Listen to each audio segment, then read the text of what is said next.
Welcome back to our channel. Today I will tell you a story about letting a poor boy into shelter from the rain. The old woman was stunned when the child pointed at the photo of his daughter and uttered a sentence that stunned the whole family. On a stormy night in December, in the small town of Da Sunny, the world outside seemed to dissolve into a relentless cascade of rain and wind. Picture a young boy, no more than 10 years old, standing there, trembling before the towering gates of an ancient mansion. His name was Tuan, and he was drenched, his tattered clothes clinging to his frail frame. He hugged a ragged bag to his chest, his eyes pools of fear and exhaustion. But despite the storm raging around him, there was a resolve in his small voice that refused to falter. Can you imagine the old iron gates looming over him like an impenetrable wall? Tuan took a deep breath and pressed the bell. The chime echoed through the downpour, but no immediate response came. He stood there, soaked to the bone, the cold seeping into his very bones. Minutes felt like hours, and finally, the curt voice of the mansion's gatekeeper, a gruff man named Hoang, broke through the intercom. "This isn't a place for beggars. Leave." But Tuan, with a voice barely above a whisper, pleaded, "Please, sir, I only need shelter under the porch. I have nowhere else to go." Hoang dismissed him again, but Tuan's voice wavered as he added, "I've lost my mother, she's gone, and I don't know where to turn." Inside the warmth of the grand mansion, an elderly woman named Lan stirred, a widow in her 60s. Lan carried an air of authority. Her tightly coiled hair and icy demeanor were marks of a life hardened by loss. She set down her teacup, intrigued by the distant sound of a child's voice. "Hoang, what's happening outside?" she inquired sharply through the intercom.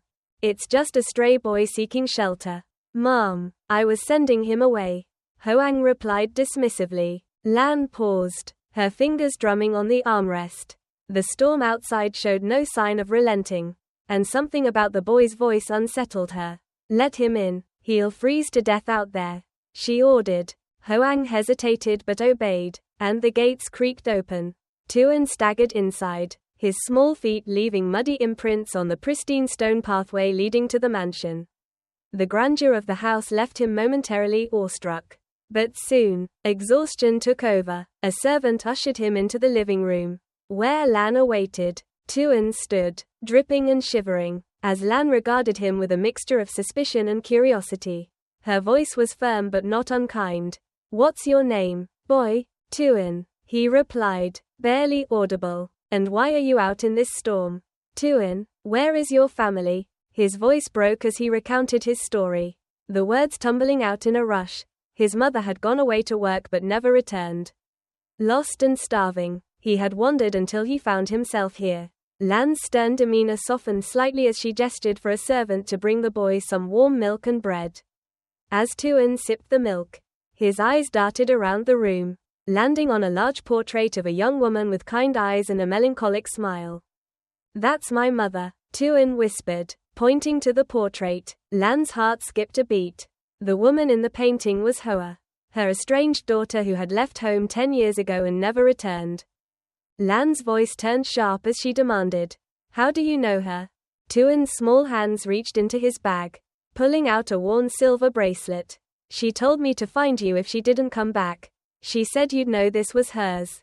Lan's breath caught as she recognized the bracelet, a gift she had given Hoa on her 15th birthday. The room spun as memories she had buried deep resurfaced, their arguments, Hoa's defiance, and the fateful night her daughter walked out of her life.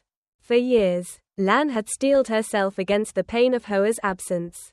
She had convinced herself that her daughter would return one day, but she never did. Now, staring at the boy who claimed to be her grandson, Lan felt a chasm of regret and hope open within her. That night, Lan sat in her study, clutching the bracelet. The past she had tried to forget unfolded before her. Hoa, her bright and spirited daughter, had fallen in love with a man Lan deemed unsuitable. In her pride and fear, Lan had opposed the relationship, leading to heated arguments that culminated in Hoa leaving home.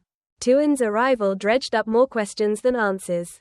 Where was Hoa now? Why had she sent Tuan alone? Lan resolved to uncover the truth. She hired a private investigator to trace Hoa's last known whereabouts. Days turned into weeks, and as Tuin adjusted to life in the mansion, he and Lan began to form a fragile bond. He would often sit by her side, sharing snippets of his life with his mother, how she worked tirelessly to provide for him, how she spoke of her parents with a mixture of longing and regret. The investigator returned with grim news. Hoa had fallen into debt, forced to work menial jobs to make ends meet.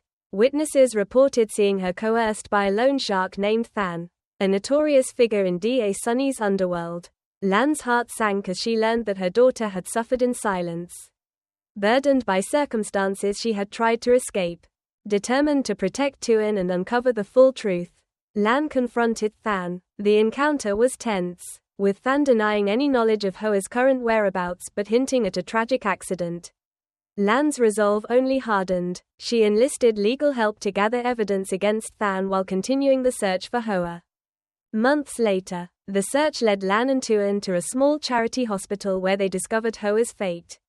She had succumbed to injuries from an accident while working under grueling conditions. Among her belongings was a letter addressed to Tuin and Lan.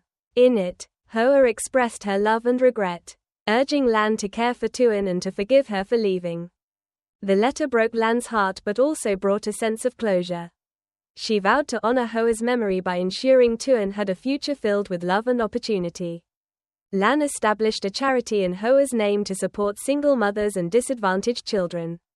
Tuin, inspired by his mother's resilience and his grandmother's newfound compassion, flourished. He excelled in school and became an advocate for the charity, sharing his story to inspire others.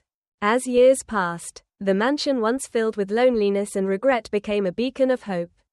Lan, once a woman defined by pride and loss, found redemption through Tuin. Together, they proved that even in the face of tragedy, love and forgiveness could rebuild what was broken. Tuin's journey is a testament to the enduring power of family and the capacity for change. Through his innocence and Hoa's sacrifice, Lan learned that redemption lies not in erasing the past but in embracing its lessons. And as Tuin grew into a compassionate young man, he carried forward the legacy of two remarkable women who taught him that love, above all, is the greatest strength. You might be wondering what we can take away from Tuin's story. It's a reminder that every life is intertwined with others, that our actions resonate beyond our immediate surroundings.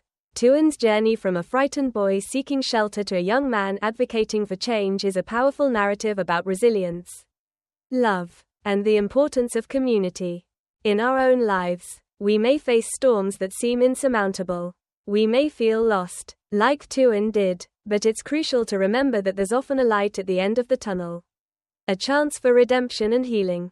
Every challenge we face can lead to growth, and every relationship we nurture can shape our future.